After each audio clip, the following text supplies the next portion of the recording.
आप देख रहे हैं सिटीजन वॉइस। मैं हूं शब। सिटीजन वॉइस में अब वक्त हो चुका है दिन भर की अहम खबरों का। तो आइए देखते हैं क्या है आज की अहम। देखिए, भारतीय जनता पार्टी का जो काम करने का तरीका है, इसमें टूट फूट पार्टियों को तोड़ना, ये इनका एक मतलब आप कह लीजिए कि ईडी सीबीआई और जांच एजेंसियों का डर दिखा के ये इनका पूरे देश में खेल बन गया है।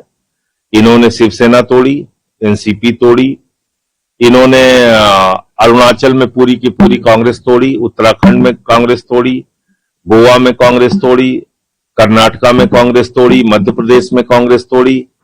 तो अलग अलग राज्यों के अंदर इन्होंने अपना प्रयोग किया। हमारी पार्टी को भी इन्होंने, आम आदमी पार्टी को भी तोड़ा, समाजवादी पार्टी, तो सभी पार्टियों को पिछले 10-12 सालों में तोड़ तोड़ के राज करना चाहते हैं देश के ऊपर। लेकिन अब इसका समाधान तो जनता के पास है, जनता इनको मौके पे जवाब दे तभी इसका समाधान है। और मुझे लगता है बहुत ही दुर्भाग्यपूर्ण है लोकतंत्र के लिए कि आप एक नेता के नाम पे जीत के आते हैं जिसका नाम है ममता बनर्जी, आप एक सिंबल पे जीत के आते हैं, टीएमसी के सिंबल पे, और उसके बाद जीतने के बाद पार्टी को तोड़ देते हैं। ये अक्षम्य अपराध है वो विधायक जो कर रहे हैं इस काम को, और साथ ही साथ वो पार्टी, सत्ताधारी पार्टी जो इस तरह के कांड कर रही है पूरे देश में, जिसका नाम है भारतीय जनता पार्टी। राज्यसभा चुनाव को इलाहाबाद में एक जो है वीडियो वायरल हुआ जिसमें आपको जो है छात्रों के बीच कुछ लेक्चर चल रहा था और रोकने की बात थी। क्या था पूरा मामला और क्या उस पर रिएक्शन है? देखिए, पूरा मामला ये था कि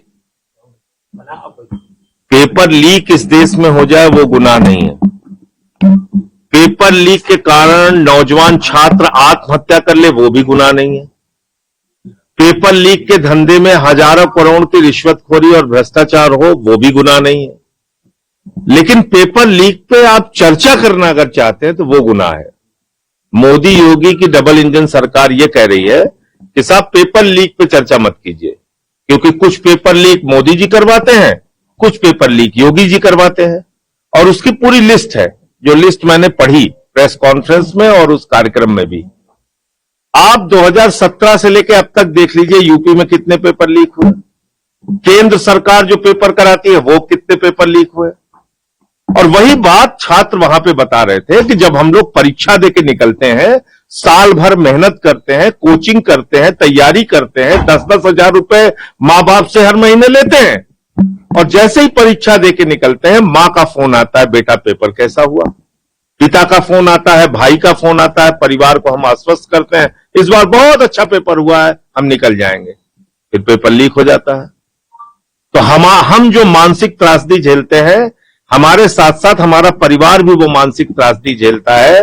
इस कष्ट को कौन समझेगा, यही बातें वो लोग कर रहे थे। तब तक एडीएम साहब पहुंच गए अपने पुलिस अधिकारियों के साथ, कई पुलिस अधिकारी भी उनके साथ थे। कहने लगे साहब आप यहां पे चर्चा नहीं कर सकते। हालांकि मैंने उनकी कोई बात मानी नहीं, वो आपने देखा होगा, और वो पूरी तरीके से गलत, गैर संवैधानिक, गैर कानूनी काम कर रहे थे। मैं उनके खिलाफ प्रिविलेज का भी नोटिस दे रहा हूं, और जितने भी अधिकारी थे उनके खिलाफ प्रिविलेज का नोटिस भी मूव कर रहा हूं। और निश्चित रूप से ये डेमोक्रेसी नहीं है, ये डिक्टेटरशिप है जो उत्तर प्रदेश में योगी जी की सरकार चलाना चाहती है। इससे भी ज्यादा अफसोस की बात यह है कि 2 लड़के वहां उस कार्यक्रम में शामिल होने के लिए आ रहे थे, उनको गिरफ्तार कर लिया गया, आशुतोष पांडे और पंकज पांडे। आज उनका एग्जाम था टीजीटी का, 5 साल के बाद ये मौका उनको मिला था, बार बार टीजीटी का एग्जाम टल रहा था, और 5 साल के बाद जो मौका उनके पास आया तो वो लोग जेल में हैं इस वक्त। ये उत्तर प्रदेश के नौजवानों के साथ योगी सरकार कर रही है। ये बीजेपी वाले नौजवानों के पेट और पीठ में छुरा मारने का काम कर रहे हैं।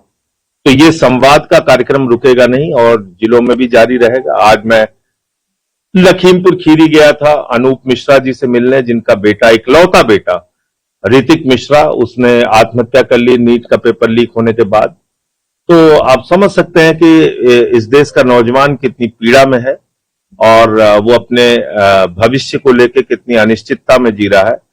तो उन्हीं सवालों को उठाने का काम आने वाले दिनों में भी मैं करता रहूंगा। अलग अलग